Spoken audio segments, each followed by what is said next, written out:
So CJ couldn't be here today. Nope. It's Froggy from the Little Rascals. What happened to your voice? I don't know. I probably, what are those things called? Allergies? I contemplated, because you said you might not even be able to make the session. Yeah. I contemplated, what in the world am I going to put out if CJ's not here? Yeah. What I did was I put Barkley in that chair. What did Barkley do? And he had a little bone. Sure. And every time I reached over to touch the bone, I could make him growl. That's great. Sounded remarkably like you. I think many of the listeners would not have known. No, it's basically exactly the same. Yeah. No, it would have been strange after the Barkley episode when our listeners are like, why was CJ so articulate in episode 27? What happened to the smart guy? That guy was great. I don't understand. Quiet, please. How do I sound? You sound great. You couldn't sound any better. Wow. This is where you say, what happened to your voice? Well, how can I? I don't. 3, 2.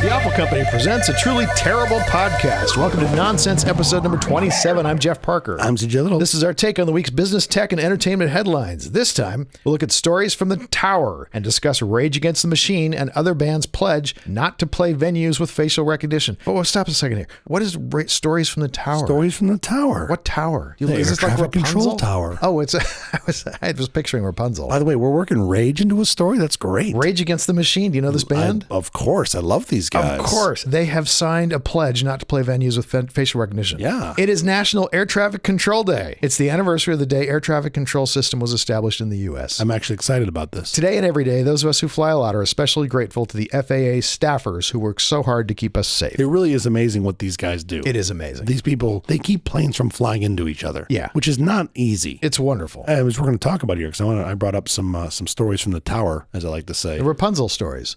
Yes, Rapunzel. All Rapunzel stories. Rapunzel. Today's all Rapunzel. National Rapunzel Day. What's also incredible about these guys is how professional they are. Yeah. They're super, like pilots, air traffic control people are super professional. Because they have to be. They're in the world's most stressful job. They have to be. Yeah, they have people's lives in their hands every day. They have no choice. And like it doesn't, like especially the centers, we've got like the regional radar control centers. Yeah. Pilots have said they all sound the same because they're so consistent and professional, which is incredible. Sure. Yeah. And you got to have ice water in your veins because that's got to be the world's most stressful job. They also don't use the metric system. They don't? No, just let that sink in. Why is that? All of aviation. It's all feet. And that should change. No. Even in Europe? It started here. Oh, that's awful. Not only that, but they have to use English. Everywhere they speak in English. Yeah. Is that true? Yeah. So in Germany, when they're landing planes, they're landing them in English. There is literally, true story, to my knowledge, true story, a Lufthansa pilot is trying to contact the tower in Germany in German. Okay. And the air traffic controlman says, you have to speak in English. And he says, I'm German, flying a German plane, landing in a German airport. Yeah. Why do I have to speak English? He's right. And another pilot on a British Airways flight, speaking perfect British English, says, because you lost the war. Which, by the way, there is some truth to. It might have been German had you not lost the war. Well, I guess because you need other pilots to be able to understand you. The British airline guys has to understand you. Now, I have listened to a decent amount of air traffic control, like live aviation speak. Oh, you're fun.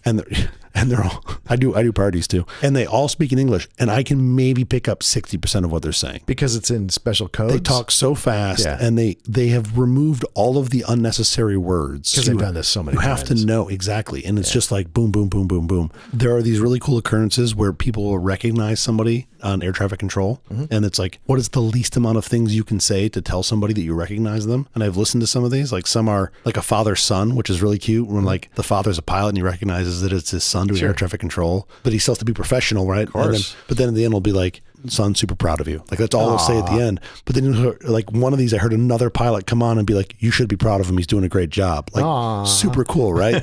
And then there was one recently, was a woman, it was her birthday. She was the ATC and it was her birthday. The pilot happened to recognize this and said, at the end, happy birthday, which like you're not supposed to do. Sure. But then every other pilot that talked to that ATC, because they heard it, would say happy birthday. And then by that pilot saying it, some other pilot hears it's like this whole string for the rest of the day. She kept getting happy birthday, which I thought was really cute. Sweet though. Yeah, totally. Anyway, great. These folks do great work. I'm very happy they have a day. It's also National Hand Roll Day. Oh, that sounds dedicated delicious. to the delicious Japanese hand roll, one of my favorite foods. I want those. Yeah. Oh my goodness, delicious. How many can you eat? Not as many as I used to be able to eat. I probably can maybe 4. 4? Yeah. 4. It's too much. For an appetizer? Really? You more? Oh yeah. Wow. Yeah, I'm like Ganesh. Give me one in every hand. Oh no. I just want to, Really? Yes. Oh man, I go to Kazunori and I get like the 6 roll, which is amazing. And then I'm usually game for another 1 or maybe 2. Oh my word. Yeah. I couldn't do that if I I had have to. a hollow leg. Fill it all up. In my younger days, I could consume much more food than I can consume now. I fill up. I haven't hit the top of that mountain yet. You will. Let me tell you. You will. I'm just eating my way right up there. How's your week going? Well, now I'm just thinking about eating lunch at Kazunori and getting some hand rolls. You sound like Lauren Bacall in her final years. Lauren Bacall is. Lauren Bacall was married to Humphrey Bogart, and she smoked. Oh my God. In her final years, she sounded much like you. You know, one of my goals in life was to make you think of me as some very old woman. Yes. So I'm really glad that I've achieved this. She was adorable to the end. She was the most gorgeous woman. Yeah. Don't smoke, kids. Don't This smoke. is not a good thing. Unless you want to sound like this and impress your co-host. Exactly. How else is my week going? I spent a lot of time in the pool with the kids. It was a holiday week for us. We didn't blow anything up. I did have a full watermelon. I did think about blowing it up, but I didn't have any fireworks. By exploding things. I thought you were not blowing up inflatables. Oh no, I did that too. Oh, my kids and inflatables. How did you know this? They're worst. They don't like them, or they do? No, like they them? want to have every square inch of my pool covered with inflatables. Oh, well, every kid does. But then I'm like, but then you can't swim in the pool. They don't care. We'll find a way. Not their problem. Right. And then my brother bought them these are so ridiculous. These little inner tubes that you sit in, and they've got a controller and a propeller. Oh, sure. And a pump. We had and it those as squirts kids. water. We had those as kids. Oh my God. They just drive around squirting you. It's the best. Probably now they're super soakers. Probably the It pumps a lot squirt of water. guns pump Yeah, a ton yeah. more water than they did when we were kids. Can you beat that? Can you beat smoking 3 packs? And I love Android Auto in my car. Okay. Absolutely love it. But it requires you plug in a USB cable every time I put the phone in. 2008. I know, right? You can actually get it without, but but I haven't got a new car in like 3 years or so, and so I have the old kind. Yeah. I just discovered that you can get wireless, and you just order it off of Amazon. plug it in. And you plug it in, and you never have to think about it again. And that's the most glorious revelation. Have you got it, though? You can do it with the Apple version too. Yeah. I've heard some of them are sketchy though. Oh, this thing's solid as a rock. Yeah? It's amazing. It's all $40. It's like, I can't believe I didn't discover Like this you, 3 Mr. years Money ago. Bags, just $40 just sitting around. Throwing money to the wind. I've heard mixed about some of these. Some work well, some don't. But yes. Well, whatever the one was that I got, which I looked at a couple of reviews on YouTube or something, and some guy really liked this one, and so I retrofitted my truck because my truck was, of course, made before the iPhone existed. Yeah. And I went with the wireless Apple CarPlay because it wasn't much more money. Right. I was like, I'm always going to be plugged in. No, the wireless is actually really nice. Wireless is incredibly nice. nice. Yeah. Let's go to our headlines, shall we? should. Saturn's rings steal the show in new image from Webb telescope. Ooh, wait a minute. How many rings does it have? You think you can count how you can tell how old it is? But you count how the old rings. the planet Is is that by how it counting works? the rings? Maybe. I don't know. Oh. Webb turned its gold-coated mirror towards Saturn Yeah. this week. They took an image on June 25th. Did it take a selfie? Did the Webb must take a have. selfie? Must have. Did they put a big arm on the Webb that just goes out and takes a selfie with like the Earth behind it? They and have the, that. and the You know, sun? Opportunity did that. Yeah. The engineers got to decide, because they had so many extra days, the engineers got to decide what they wanted to do. And one of the things they wanted to do was take a selfie. Take a selfie, and they did. Just really cool. Just order a mirror on Amazon Mars.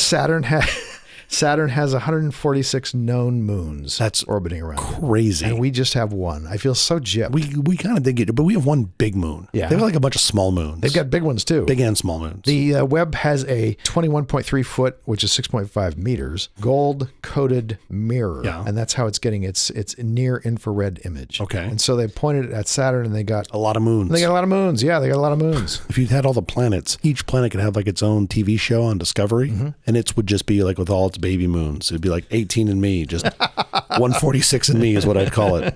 146 and You'd me. never get to know all the characters because you couldn't remember 146 little characters. I mean, if they were good. The moon you're most interested in is called Enceladus. Enceladus? Because Enceladus has a jet of water vapor that extends more than 6,000 miles into space. It has 20 times the diameter of our moon. I feel like Enceladus should be full of cheese Yes, or chicken. I enjoy my Enceladus with cheese on them. Are there two smaller moons next to it called rice and beans? There are both rice and beans next to it. I think you can have the side of the guacamole moon if you want it to. It's the most promising location in the solar system in the search for signs of life because it harbors an ocean underneath the global ice shell. Man, could you imagine if we had like distant cousins on this one random moon off Saturn? Like how fucking backwards those guys would be. Why would they be backwards? Maybe, just think maybe about they're it. way ahead of us. No chance. You'd be like your cousins that call you every now and again from like the deep south, and you're like, oh, I'm not going to take this call. You're like, the guys from fucking Enceladus are calling us. Jesus Christ. What makes you think they're not ahead of us? They're not way ahead ahead of us? Because they're on a little tiny shit moon off Saturn. I know, but they probably have USB 4. All they have is water vapor. Yeah. We have 3.2 is as far as we go. They already have 4. Let me tell you what USB 4 is, by the way. Bad news, spoiler alert. It's not like USB-A where it's a 2-sided plug and you got to move it, but it's a fucking 4-sided plug and it's symmetrical and you got to just keep turning it. It's a Tetris puzzle. It's a Tetris puzzle. To get it plugged in? But it's square and you got to just keep rotating it fucking, and then it's not, you'd think 1 out of 4 you get it right. No, it'd take you like 12 goddamn times. So we went from USB-C backwards to even harder to plug in. The guys on Enceladus, they're all backwards. That's amazing. To be fair, they have sweet tea. Because they're ahead of us or behind us? Nah, I mean, I feel like most backwards places have sweet tea. You're really presuming this is backwards. How many versions of USB do you think it makes it until it's just done? Until it's perfect? No, until it just doesn't exist anymore. Or perfect. Perfect is the only way it wouldn't exist. What are you going to do? Unless you're going to totally make it just obsolete with something new? Yeah, sure. When does USB reversioning stop? All technology gets smaller, faster, and cheaper until the very day before it's rendered obsolete. But like, let's say it was 40 years ago, and I said, what's the final size of a floppy disk? Right. So what's the last revision of the USB? What was the final size? 3.5? No, they had 2.5-inch floppy disks. Oh, did they? Yeah. I missed that whole generation. Nobody bought them. No, like 3 people bought them. You just weren't one of them. Yeah. Which, by the way, was the impetus for the 3.5-inch hard drive because it fit in the same bay. Same bay, right. Yeah. All right. Well, in any case, Saturn's rings stole the show. I'm going to go back to the headline. I love you trying to get us back on track.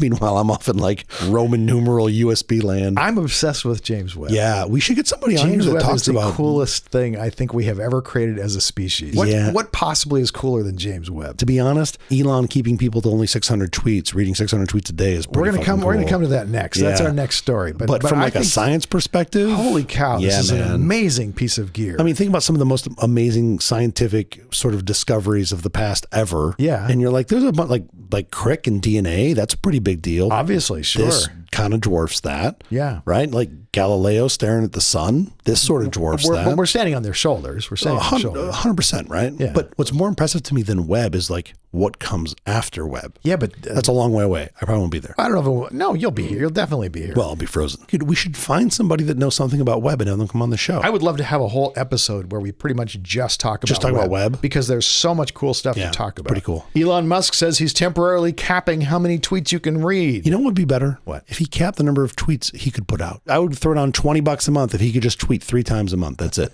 Not just to me, like total. First of all, he said that's it. That's how he's going to make money. He's going to make that thing a profitable business by just shutting up. What a difference it would make. It would work. Verified accounts are limited to reading 6,000 posts per day, while unverified accounts were limited to 600 per day. Yeah, so this sort of... That's what he said on Saturday. On Saturday. So first of all, you're dumping on a Saturday. It comes out of the blue right before a holiday weekend. And then I presume that this was designed to get people to get into Twitter Blue. But there's a cap on verified. And I was like, well, why would you cap the thing that you're paying in? Exactly. By the way, you have almost no cogs with this at all. Sure. All sunk costs, bits and bytes that just go out the door. But then what happened? 2 hours later, he said rate limits increasing soon to 8,000 for verified, 800 for unverified, and 400 for new unverified. So really, like Moore's Law, if you just wait, eventually we're going to get back to nearly unlimited. And more importantly, he just used his second of 3 tweets for the month.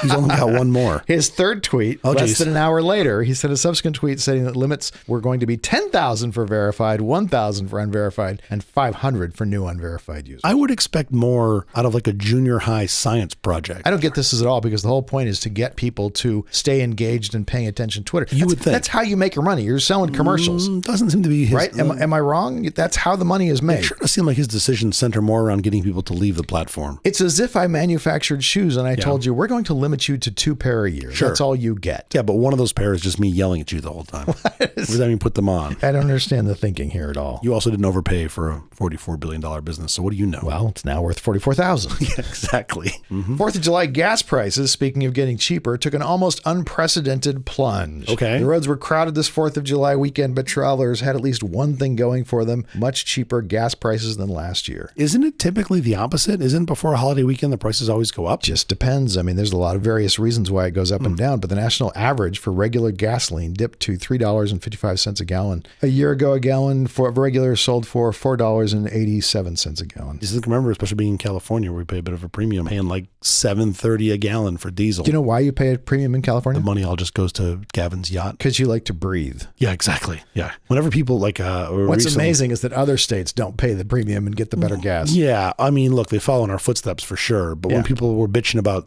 the fact that California banned two-strokes, it's like, those are the biggest polluters out there. Literally blue smoke coming out of them. Like literally. What do you need to see? America. And you're just like driving around with their fucking, your flag and your shotgun in the back. Things change. When areas get more crowded, everything changes. That's whenever somebody bitches about that, I'm like, well, where do you live? And then they insert town name. I'm like, okay, you've got a population of 2 million people. Right. Southern California is anybody. 20 million people. Like, it's a lot harder to manage that. Gasoline prices are the leading economic indicator for many Americans. Yeah. The average motorist is spending $20 less per fill-up than this point last year. It's free $20. Joby Aviation's first production air taxi has been cleared for test flights. Now, this aren't the same Joby guys that do the tripods, is it? I doubt it. I bet it's not. I hope not. This is electrical taxi service. It's an electrical vehicle, vertical takeoff and landing VTOL, taxi service. eVTOL because it's electric. Oh, eVTOL with the E in front of it? Yeah. By 2024, we're going to have this launched air taxi service, hopefully by 2025. This That's is super pretty amazing. cool. And they've got a lot of pretty good people range, have tried right? this and bailed out. Which is concerning to me. So a bunch haven't made it, and it seems like these guys are somehow. This thing will go up 200 miles an hour, and it will carry a range of up to 100 miles on a That's charge. pretty cool. On a single charge. And this is how many passengers? It looks like 4 passengers and a pilot. Well, you can get 5 passengers. You put an AI. This is a serious company. Their largest investor is Toyota, who's put in $350 million.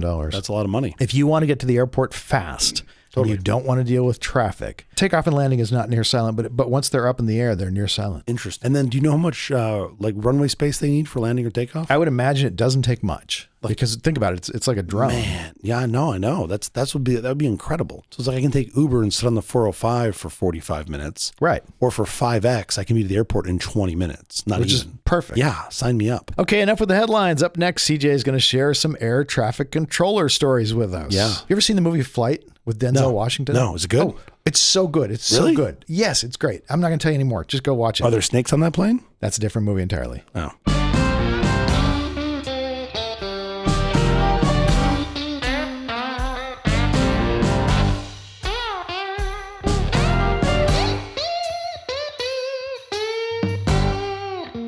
So as you mentioned at the top, and my voice is just going to break and crack during this whole thing. I don't know if you know this, but I'm just starting on puberty. Wow, good for you. Yep, it's a big mess. Let me tell you, I smoke more than anybody else in my 8th grade class.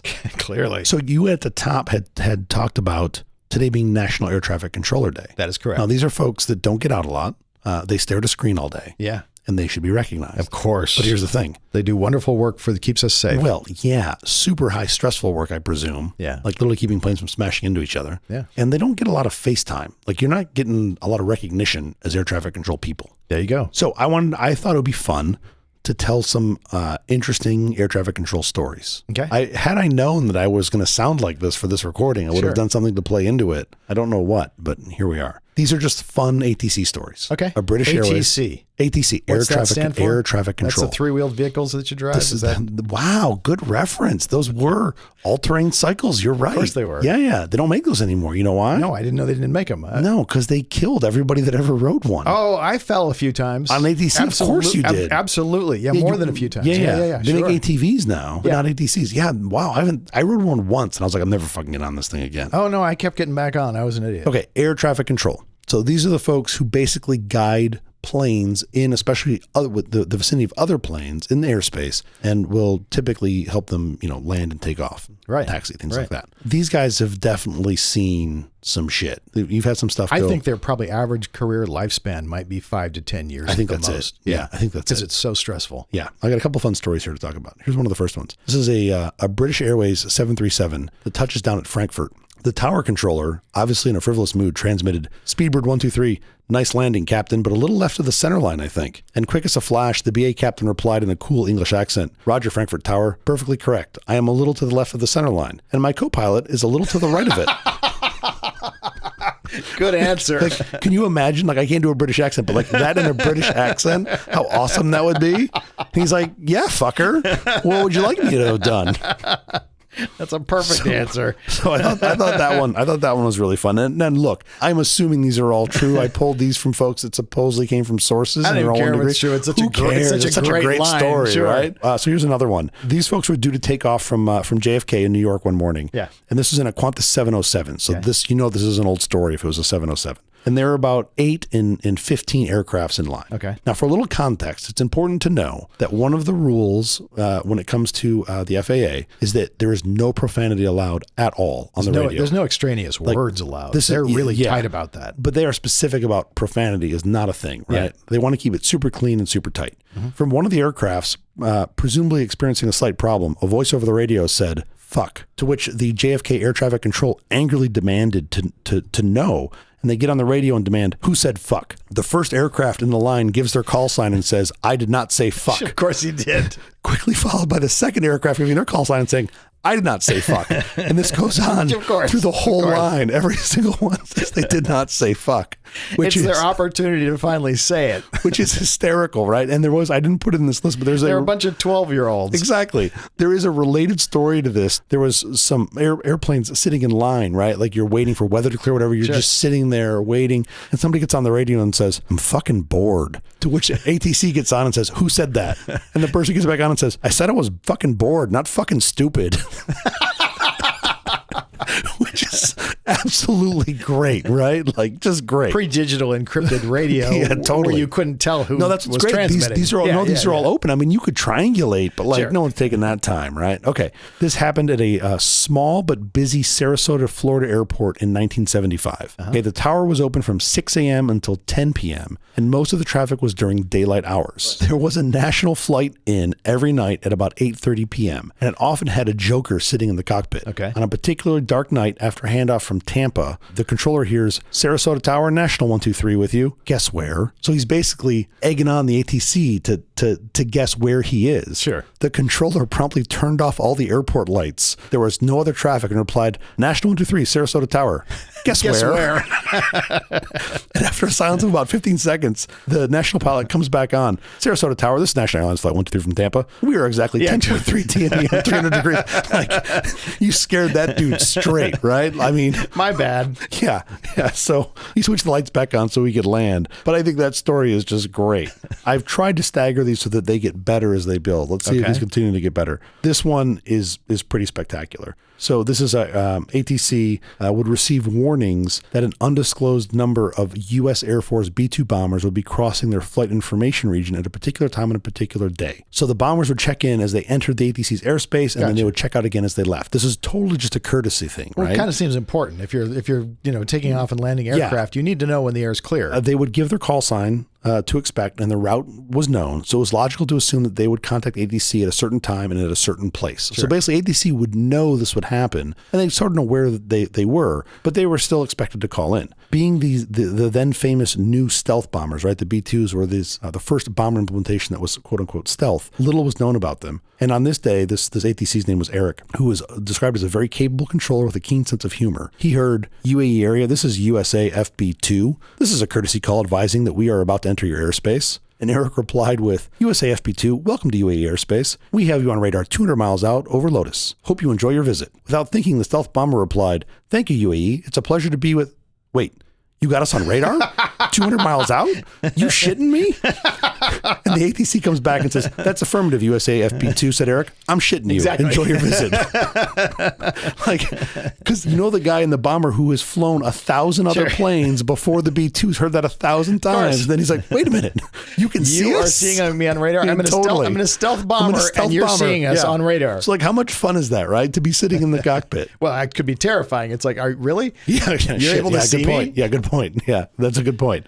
So Tom, a local hero in this sort of small ATC community and an all-around good egg, was in the tower one day. He received a call from the electrical guys on their way to do their daily checks. And it came in, Tower Electric 1, request clearance to cross the runway at Yankee. Tom comes back and says, Electric 1, Tower, hold. A few seconds later, Tom receives another call. Tower, Electric 1, request clearance to cross the runway at Yankee. Tom replies, Electric 1, Tower, hold. A few seconds later, the same call comes in again. Tower, Electric 1, request clearance to cross the runway at Yankee. Tom replies, Electric 1, if you look to your right, you'll see a Garuda 747 about to land. If you've got the balls, you've got the permission.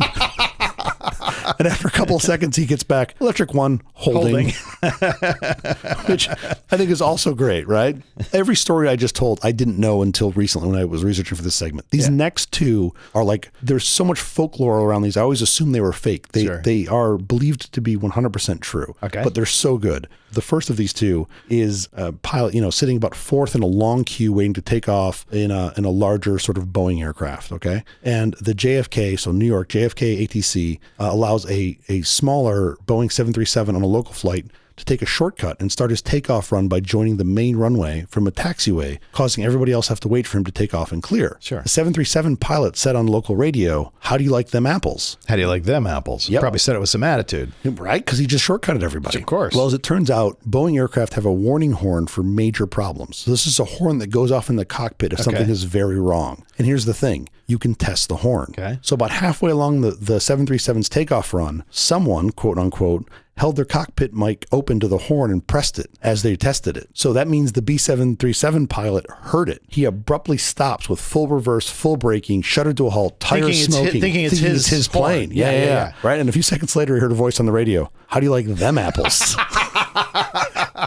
Which is like the best, right? Like this dude's like, "Oh, I cut in front of everybody," which by the way, you're already a dick. You don't have to rub it in, right? Sure. And then they got him to just do a full on stop, right? So anyway, that story's somewhat. Every industry has to have stories like this. 100%. True or just apocryphal or just, urban legend. But these stories could be about truckers. Totally. But especially when you're working in a small group. High pressure. Yeah. And this next one, this is the last one. This is the story that actually inspired this whole segment for me. This story is classic. And if you're an aviation geek, you've probably already heard this. But I think it speaks to that even more so because here you're dealing with a team who, if these two folks don't work together, they almost are going to guaranteeingly die. Yeah, okay. Right? Okay, Sure. so the story is from Brian Schull. So he wrote a book called Sled Driver. The sled in this case is what they referred to as the SR-71. Do you remember the SR-71? I don't. The Blackbird. So this was the plane that was basically designed to replace the U-2 for spy and reconnaissance. So this is before we had satellites. This is the 60s. Okay. Little known fact about this plane, it was built not far from here, Burbank, the old Lockheed Skunk Works, right? Wow. So this thing is just, if you're an aviation dork, the SR-71 is an insanely fast plane and they're just beautiful to look at, right? The design of these things is beautiful. What they're always known for is when they're on the ground, they leak fuel furiously. Well, that's a problem. This seems like something you ought to fix. You would think. Turns out it fixes itself because when you're flying at Mach 3 plus, Sure. the skin heats up so much that it expands and closes the gaps. But still, I'm going to be on the ground. I'm with you. You just don't leave fuel when you're on the ground. Right. That seems dangerous. The SR-71 is important to note is sort of commanded by two humans. There's a pilot that sits up front and then an engineer in the back. Right. So this story is from the perspective of Brian Schull, the pilot. These are sort of his words. He said he'll always remember a certain radio exchange that occurred one day as Walt, his backseater, and he were screaming across Southern California 13 miles high. Okay. 13 miles up is pretty high, right? Mm-hmm. Most your flights are at 35 to 40,000 feet. How many feet up is 13 miles high? So, well, roughly speaking, you're at like 7-ish miles on a regular commercial flight. So you're at almost 2x that. Okay. So here you're talking like 80,000 feet. The SR-71 could operate, at least what we know it could operate in, is like 80 to 100,000 feet, which is insane. Sounds cold. And what's even more nuts is air traffic control technically doesn't have jurisdiction up there. Oh, interesting. Because nobody can fly up there. Yeah. So if you're up there, you're basically doing whatever the hell you want. Yeah. So they were monitoring various radio transmissions from other aircraft as they're entering Los Angeles airspace. And even though they didn't control them, they did monitor our movements across their scope. So folks in airspace would see them. And they heard on the radio a Cessna ask for a readout of its ground speed. So smaller planes typically won't have ground speed indicators. Okay. So this guy just, some dude in a little tiny Cessna just wanted to know how fast he was going. And Center replied 90 knots. Great. Moments later, a Twin Beach, so slightly bigger plane, required the same. And Center answered 120 knots. So these are just, smaller planes asking for their ground speed. Here's the thing. They weren't the only ones proud of their ground speed that day, right? They had an F-18 who almost instantly smugly transmitted, Center, Dusty 52 requests ground speed readout. Now, part of the way you know that this is a dude being an asshole is he's in an F-18. Sure. He has a ground speed indicator, right? So he's just asking to basically... Anything going that fast. To just show off to these two, smaller planes. And there was a slight pause, and then the response was 620 knots on the ground, Dusty, which is sort of like, hey, I'm the fastest thing in the sky right now, right? That's what this guy's thinking in his F-18. And being a bit of a bully. Totally, right? Now, the thing is, in the SR-71, the pilot, so that's who's telling the story here, he's not supposed to key down, right? So it's supposed to be Walt, his engineer in the back, that's supposed to be the guy doing the key down. And he doesn't want to break that trust. Sure. So he's got to he knows what he wants to do. But he also really wants to do the joke. But he really wants to do the joke, right? Like, this is a once in a lifetime opportunity. You want to show up the bully. So, and he even says, as he was thinking to himself how right the situation was, he heard a familiar click of a radio transmission coming from his backseater. And he said it was at that precise moment that he realized Walt and I had become a real crew, for we were both thinking in unison. Sure. And this is what he hears. From Walt, in the backseat of his SR-71, he hears, Center, Aspen 20, you got a ground speed readout for us? And they said there was a longer than normal pause. Sure. And then they come back, Aspen, I show 1,842 knots. And he said there were no further inquiries heard on that frequency because they just owned everybody, right? I mean, you were like basically Mach 3 at that point. And it's just like, all right, everybody, go ahead and sit down. You win. And that dude in that Navy fighter, like, I'd love to find that guy if he's still alive and just hear his perspective, where he was out there, right, just trying to be like the big dog.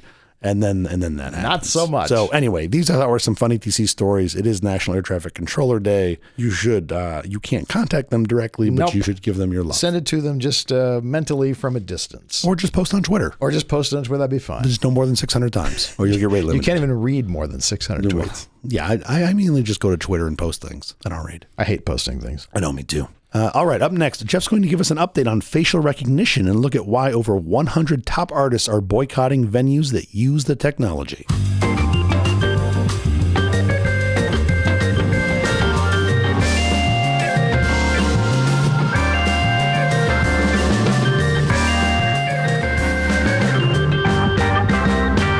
This week, more than 100 top artists and music bands have announced to boycott big venues like Madison Square Garden in New York over the use of facial recognition technology amid privacy and discrimination concerns. Artists like Rage Against the Machine, I mean, you knew they were going to. Of course. Boots Riley, Anti-Flag, Wheatus, Downtown Boys, and others are part of a protest by digital rights advocacy group Fight for the Future against the use of facial recognition technology at performance venues. Quote, the music industry is reeling at the news that the owner of the iconic New York City venue Madison Square Garden is using facial recognition to identify, harass, and ban people from owner James Dolan's venues, according to their website. Quote, this invasive biometric surveillance isn't safe, especially for black and brown people who have been falsely arrested or ejected from public places due to tech's baked-in discrimination, the group said. I mean, what do you think the Machine is in Rage Against the Machine? This is literally the Machine. A coalition of musicians, fans, and human rights groups successfully got more than 40 of the world's largest music festivals, including Bonnaroo and Coachella, to say they won't use facial recognition at events. There is so much going on in the facial recognition world this week that I thought it might be informative to take a quick tour of the latest hotspots. I mean, this sounds like less chuckles than ATC stories. Kind of important stuff. I got the aviation out of the way. You get to do the tech stuff. What's going on at the airport? Let's start at the airport. Since we were doing airport stuff, we might as well stay there. Well, if I had to guess, I would say delays. TSA will expand its facial recognition program to around 430 U.S. airports over the next several years, following what it calls extremely promising results in its pilot program. The agency reportedly said its program yielded a 97% effective result across all demographics, including those with dark skin. The program is currently in use in 25 airports. LAX is one of them. They should not call it the pilot program.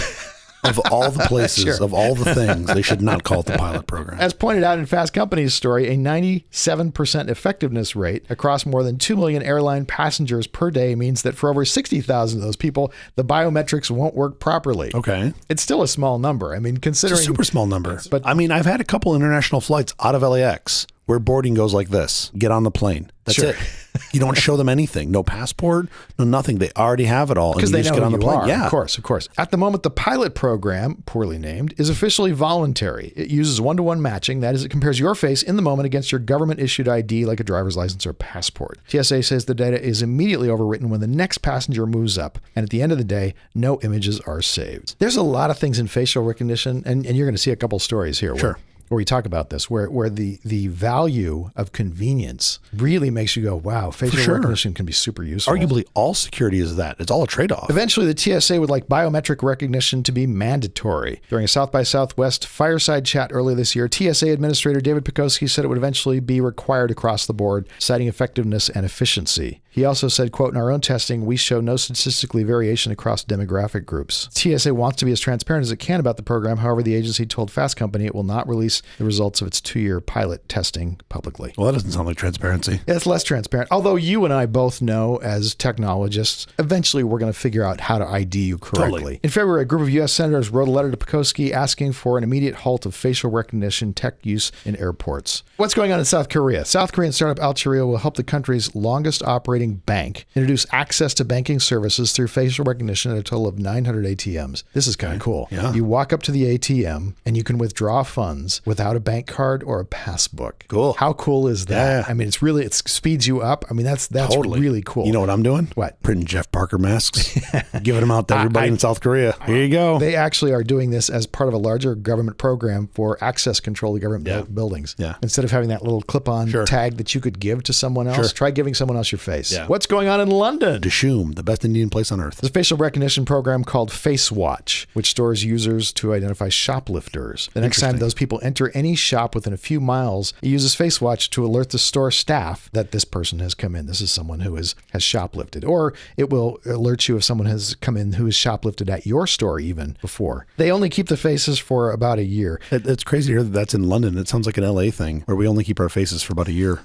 I'll be here all week. Face Watch is a British company that is used by retailers across the country for as little as $320 a month. I love that those guys aren't even remotely trying to hide what they do with their technology based on their name. Like they literally call themselves Face Watch. Oh, 100%. Very much like a good security guard who would remember faces. Totally. Britain is at the forefront, and they are actually using the technology in London and Cardiff to identify wanted criminals as they walk down the street. Britain's been doing that for a while, I think. In May, it was used to scan the crowds at the coronation of King Charles III. Yeah. Fraser Simpson, Britain's biometrics and surveillance camera commissioner, says, I think in terms of speed, scale, and accuracy and cost, facial recognition technology can, in some areas, literally be a game changer. It means the arrival and deployment is probably inevitable. It's just a case of when. Yeah. Which is true. I mean, I think everybody's going to fight against this, and I think ultimately they will win. You drive around Los Angeles, there are license plate identifiers everywhere you go. They know where you're driving. Yeah. And it's not anonymized. They know everywhere you're going and everywhere you've been. Face Watch was founded, this is kind of interesting, in 2010 by Simon Gordon, the owner of a popular 19th century wine bar in central London, known for its cellar-like interior and popularity among pickpockets. I mean, it still begs the question of what do you do? Mistakes do happen. Every time Face Watch system identifies a shoplifter, a notification goes to a person who passed a test to be a super recognizer. So they put a human in the middle, and the human then will actually check, does this person match this other person? Oh, interesting. Just to say that they And even match. so, mistakes still happen. Of course. In October, a woman was buying milk in a supermarket in Bristol, England, and she was confronted by an employee and ordered to leave. She was told Face Watch had flagged her as a barred shoplifter. She claimed she'd done nothing, blah, blah, blah. Face Watch dug into the records. It found the woman had been added to the watch list because of an incident that had occurred 10 months earlier involving 20 pounds of merchandise, about $25, and the system worked perfectly. Wow. The woman said she did not recall the incident and had never shoplifted. She said she may have walked out after not realizing that her debit card payment failed to go through at the self-checkout kiosk. All right, gray area. Liam Arden, the operations manager for Lawrence Hunt, which owned 23 Spar convenience stores that use Face Watch, estimates that the technology has saved the company more than £50,000 since 2020. The only example they have of a misidentification was when a man was confused for his identical twin who had shoplifted. That's funny. Critics often overlook the fact that stores like his operate on very thin profit margins. Sure. I mean, that guy said 2020, he spent what, 3,500 quid a month? Yeah. So that's like almost $5,000 a year, 3 years, 15 grand against 50. If shoplifting isn't reduced, he said, his shops will raise prices or cut staff. What is going on in Minneapolis? A young man claims he was arrested, imprisoned, and prosecuted for a crime he did not commit, and is now suing both Bloomington Police and Hennepin County Sheriff's Office for allegedly violating his rights. Khalees Perriman claims his rights were violated, saying investigators carelessly and incorrectly identified him as the man responsible for a violent felony. Okay. He spent 5 days in jail, 30 days on home monitoring, and after 52 days, charges were eventually dropped. His lawyers say this is a case of an investigator comparing surveillance photos of a suspect in a robbery and a carjacking to a booking photo of another man, ultimately arresting the wrong person. A new lawsuit filed in part by the ACLU claims surveillance photos show the suspect did not have tattoos on his forearm, and Perriman does. Oh boy. He and the suspect also have different hairstyles and were different heights and weights. Okay, so the technology got him arrested, but then the technology also vindicated him. Lawyers say they have proof Perriman was at a family gathering when the robbery happened and at work when the carjacking took place. Then ultimate outcome of that story a good thing? Like That he was exonerated? Yeah. The lawsuit claims that facial recognition technology is not 100%, especially when it comes to black people. Sheriff DeWanna Witt, who took office in January, was not in charge of the department at the time of the investigation, said Friday that detectives had not used facial recognition technology in the case. In general, it's only used to investigate leads. No, I'm confused. Facial recognition did not get it wrong. It was never used. It was never used. It was just human error. Just human. I was going to say, Yeah. we make fuck ups all the time, but they use the video, just not facial rec. Yeah, a human tried to do the rec and just got the wrong person. Got it. Okay, this makes sense. What's going on in New York City? pizza? Retail, yeah, good pizza. Retail theft is on the rise across the country. Grocers are doing all they can to neutralize the threat. However, New York City politicians are working to take away an important tool which grocers say deters crime: facial recognition software. New York City Council is currently considering a measure that would make it illegal to use facial recognition software within city limits. Grocers are fighting the move, saying if the legislation becomes law, they will have to go back to taping up photos of repeat offenders near cash registers in the hopes that a worker recognizes them when they enter the store. Yeah. Grocers say they also believe the rise in crime is putting their own workers in the line of fire. Many retailers depend upon employees to either stop theft before it happens or get in the way while it is going on in the store. Both of which are bad ideas. There's a Walgreens in Chicago that put most of its merchandise behind a counter. A Safeway just outside of San Francisco recently added security gates so you can't get out. Super safe in a fire. Small business cannot combat theft effectively without the tools that include facial recognition, says Avi Craner, who's a co-owner of a Morton Williams supermarket chain in Manhattan. Yeah. Eric Adams, the mayor of New York City, has encouraged retailers to try the technology to fight crime. What's going on in Russia? What few know is that Vladimir Putin has been building a sophisticated facial recognition surveillance system since 2017 that is likely to put into overdrive against any citizens willing to take on the views of the Russian leadership and military. Oh boy. Russian surveillance technology is powered in part by Silicon Valley big tech companies in the U.S. The technology works thanks to chips made in the U.S. by companies Intel and NVIDIA. Yeah, now, okay. that's not their fault. Yeah, They're just making chips that A do fucking math. general processing chip. Right. There's no evidence that either U.S. company broke any export restrictions. No, you just buy chips and then use them to do things. What you use them to do is up to you. Police have been known to stop and detain members of the public they suspect could challenge the authority of the Kremlin. Hold up a poster that says "Freedom for Russia" or "No to War," and your identity can be captured and held against you. Yeah, that sounds really bad. It starts, listen to how they get their image to begin with. It starts with the metro subway system throughout Russia. Passengers are required to scan their faces in order to gain access for a ride. Russia's deployed face pay in at least 240 metro stations. Russian police track public protests using facial recognition, sweeping up as many dissenters as surveillance systems can digest. The system has been used to prevent unauthorized gatherings by blocking access to certain metro stations and sending alerts to the police. Yeah. If you've ever wondered why Americans should be weary of facial recognition surveillance becoming standard on U.S. soil, look at Russia. Sure. China too, right? I remember the protests in Hong Kong. What's going on in Madison Square Garden? Facial rec.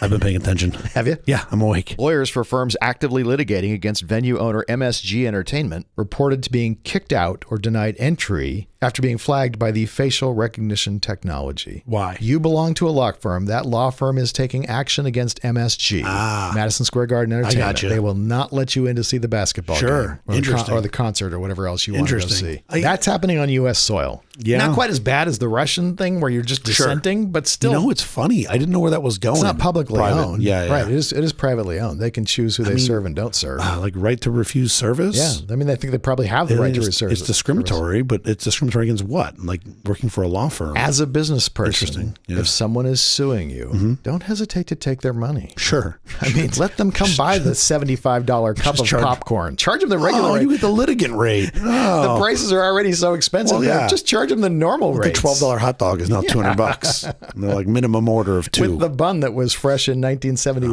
Oh man, food's so terrible. All right, we have to get out of here. But quickly before we do, have you seen or read anything good this last week? Yes, I think I mentioned once before, and you've mentioned, I've started going back through Arrested Development, but you've already brought that up like last week. 2 weeks ago, yeah. 2 weeks ago. But it's a really good show. It's Can a we plug great it show. twice? It's so clever. David Cross just steals the show and the whole thing, right? Yeah. Well, Like, everyone's great. No, because I can name 4 or 5 other actors, and you're going to go, yeah, they steal the show too. Oh, but he's so good. I've been able to focus on one thing this week. My kid went away to Georgetown to go to summer school. Okay. He has to live in the dorms. It's like practice college. Yeah, sure. It's a few weeks of just you learn to do what you would do in Sure. college. And he has to learn to do his own laundry. He has to make his own friends because he literally went knowing no one. Wow. In addition to classes, he's learning how to be away at college. But honestly, the joke is on me. Why is the joke on you? Because I'm having to learn how to be comfortable with my son being away at college. Right. That's the hard part. Being on the other side of it, I never knew what my parents went through. And it's a lot harder than you would think. Yeah, I'm about to consider putting my kid on a bus in a couple months. And even that, I'm just like, whoa. There's supposed to be this hormone that goes through a 17-year-old's body that makes them super annoying to be around. And lots of parents will tell you that's really strong in my kid. Yeah. It's supposed to make it so it's easier for you to let him go, to break apart, right? That hormone's not strong enough in my kid. I still really like that guy. Good news. I can send my kids over to your house for a while. And that'll be ready for all kids to be gone. I'll miss them, but I'll be in Tahiti, so I don't fucking care. I mean, I'll care, of course, a lot, but you'll have them for just a couple weeks. Sure. Well, you know what? I will check that out in hopefully 12 to 15 years. I'm super excited. Hopefully next week we're going to have the all James Webb Space Telescope episode. We're going to talk about some other telescopes, I think, too, but mainly James Webb. But I'm so excited. I mean, Very excited. The whole thing. Super secret guest. Yeah, it's really cool. And hopefully my voice will work and I will no longer sound like an alien. That's the episode. Thank you for joining us for all this. Oh my. A truly terrible podcast from the Alpha Company. Visit on the web at nonsense.productions. I'm CJ Little. I'm the other guy. If you like this program, follow, download, subscribe at Apple and Google Podcasts, Amazon Music, iHeartRadio, and our favorite, Overcast, or wherever you get your podcasts. Podcastindex.org. Special thanks to our floor director, Gary Miller. I've been replaced by a jellyfish, everybody. I will not be here next Thursday. I will apparently be in lung rehab. Oh, please come next Thursday. It's going to be really fun, I promise. Yeah. We'll be here every Thursday morning for more nonsense. Join us.